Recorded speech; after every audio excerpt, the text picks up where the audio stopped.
Party Chairman Jim Walsh here for our regular Chairman's Update. It's May 1st, May Day, as I'm recording this. Make sure you work extra hard today. Make sure you go shopping on the way home from working extra hard today. Make sure you do your part to keep the wheels of commerce turning in Washington State. We need all the business we can get.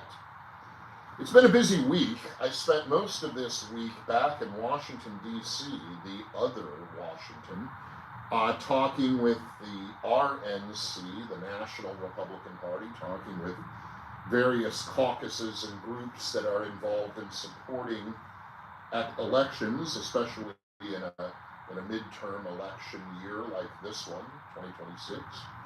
As we've discussed before, at least one of the congressional races here in Washington is going to get a lot of attention and resources from the groups back in D.C., and that's the race for the 3rd congressional district seat, Congress seat, currently held by a Democrat, but being challenged by the state senator, John Braun, and we'll see during filing week if anyone else gets in the race, but Senator Braun has already been endorsed by the president, by the Speaker of the House, and by various influencers and leaders back in Washington, D.C. So Senator Braun has a very good base of support in that race. It'll be a tough one, though. It would be a flip. It would be changing that seat from Democrat to Republican, always tough to do, but with the attention and the effort from the other Washington, I think the 3rd congressional race is going to be one to watch this year, not particularly news. There are other races that will be happening in Congress. The 4th congressional district, of course, is an open seat. The longtime Congressman Dan Newhouse has decided to retire from the Congress, so 3 Republicans and at least a couple of Democrats are running for that open seat. And of course, we always keep our eyes here at the state party on the 6th congressional district, the 8th congressional district, and the 10th congressional district. We think all 3 of those, in the right circumstance, could be flipped. They're all 3 held currently by Democrats, but we believe they are in play. So there'll be a lot of focus on congressional races this fall, but that's not all. When I was back in Washington, D.C., I also talked about some of our legislative races and our plans to pick up at least a few seats in the Olympia legislature this fall. And I talked about some of the initiatives that are already in place, the initiative to protect girls' sports, the initiative to restore the overturned, gutted parts of the Parents' Bill of Rights law, our voter ID initiative, and the talk of a potential initiative to overturn or repeal the controversial and unconstitutional state income tax. You've heard me talk about these things before. As I've said, we have basically a 3-pronged strategy for this year. Lawsuits, initiatives, and of course the general election itself come November. Let me talk for a second about some of the lawsuits. There's been a lot of news this week from the courtrooms. Probably of greatest overall importance was a U.S. Supreme Court ruling in a case called Calais that has to do with redistricting and gerrymandering congressional or legislative districts, primarily for race-based reasons, trying to make majority, racial minority congressional or legislative districts. What the U.S. Supreme Court said in its ruling was that using race as the basis for drawing or redrawing the lines of a legislative or congressional district is unconstitutional. It's not allowed. In other states, you're going to see this affect congressional districts and how they're drawn.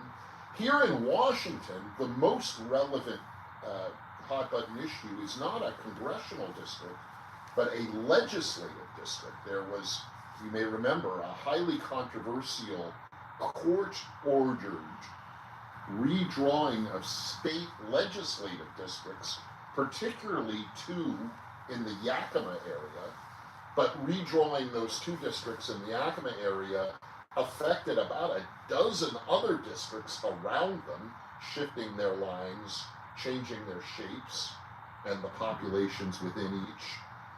And this was a map, a legislative, state legislative map, drawn by a judge, a left-wing judge in Seattle, trying to address allegations of racially biased legislative district lines in Yakima. It was a bad deal. In Washington State, we have a bipartisan, fairly non-political process for drawing our legislative and congressional districts. We do it by a 4-person commission, and there are no tiebreakers. There has to be at least 3 of the 4 commissioners agreeing with each other on redistricting, which happens normally every 10 years after the U.S. Census. Well, this U.S. Supreme Court ruling in the Calais case calls into question the judge-drawn map here in Washington State, again for legislative districts, not congressional. And that Washington State case was called Soto-Palmer v. Hobbs, sometimes referred to as Palmer for short. The Palmer case continues. It is currently still being litigated, and this U.S. Supreme Court ruling in Calais basically answers the questions raised in the lawsuits around the Palmer case out of Yakima. Now, how quickly can we get the U.S. Supreme Court ruling to fix what's broken by this Seattle judge here in Washington State? Well, filing week for 2026 elections is coming up. It starts Monday, May 4th, goes through Friday, May 8th. We may not be able to apply the fix from the U.S. Supreme Court onto the broken map here in Washington State in time. We're consulting with lawyers and with experts in the field, and we're going to see what kind of role the state party can play in getting the broken map fixed as soon as possible. If we can do it for the 2026 elections, we will. If we have to wait for the 2028 elections, that would be unfortunate, but we'll see. There was more good news out of the courts this week. Of course, here in state court, a judge in Washington, in Thurston County, around Olympia, ruled that Senate Bill 5974, this is the controversial anti-sheriff bill, where sheriffs can be decertified by an unelected commission appointed by the governor. The judge ruled that that was likely unconstitutional and agreed with the sheriffs that were suing that to put an injunction on it, to essentially freeze the anti-sheriff bill, not allow it to be implemented, because she concluded that the case against it was so strong it was likely to win. So for now, the anti-sheriff bill is frozen. It will not take effect, and the court will proceed. But by all indications, that bill is in deep trouble. It will probably not ever take effect for the very reasons we've discussed: constitutional defects in it, undermining the people's right to elect their sheriff, and overriding that with the actions of an appointed commission, never elected. That's a violation of the 14th Amendment of the U.S. Constitution and the Article 1 protections under the State of Washington Constitution. So double loser, that one. So some good news coming out of the courts. There have been a couple other court rulings recently that were positive.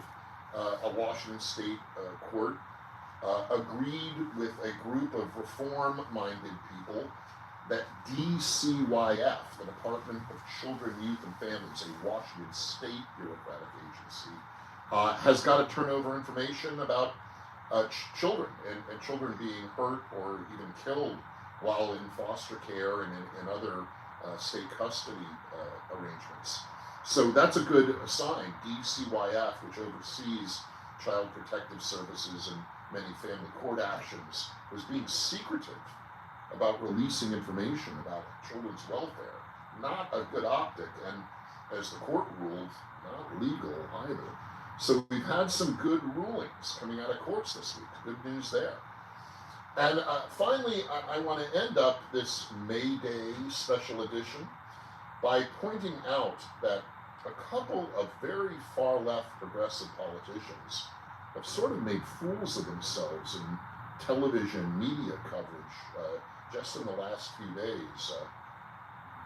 State Senator Jamie Peterson, the main architect of the controversial and unconstitutional state income tax scheme, went on a talk radio show that does a live podcast, and it did an interview about the state income tax scheme, and really came off terribly. He said that if people are critical of the state income tax, it's because they're too stupid to understand it. Well, Senator Peterson, that's not true at all. You can be well informed and well educated in the law and public policy and tax policy and decide that this state income tax scheme is an unconstitutional wreck, a dumpster fire. Senator Peterson came off as arrogant, and one of the hosts of the show that he was on is a progressive, leans to the left politically, and came away from the interview saying that the senator sounded arrogant and uninformed. Interesting. I think this state income tax is so bad, it's turning the minds of some people, including this talk radio host, against the bad tax policy.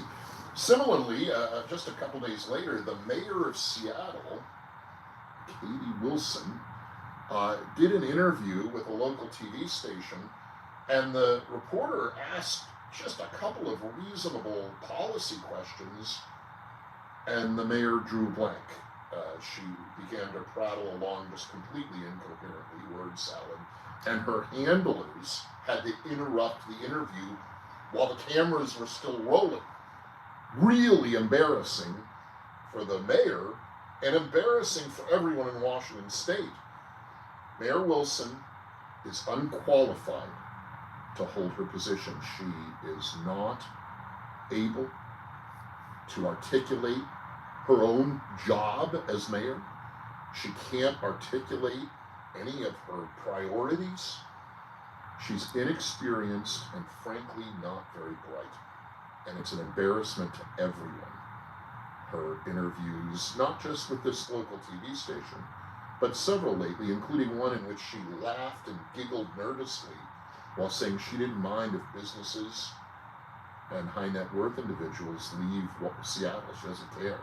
Bye, she said. Not a good look, Madam Mayor. Maybe you should realize your limitations and step down from office. Save the city and everyone in the state further embarrassment. So it's been a busy week.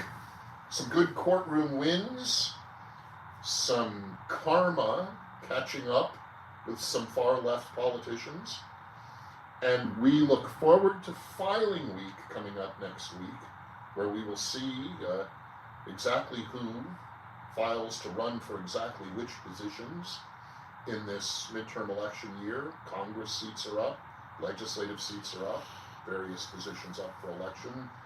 The state Supreme Court, of course, has 5 open spots of its 9 positions.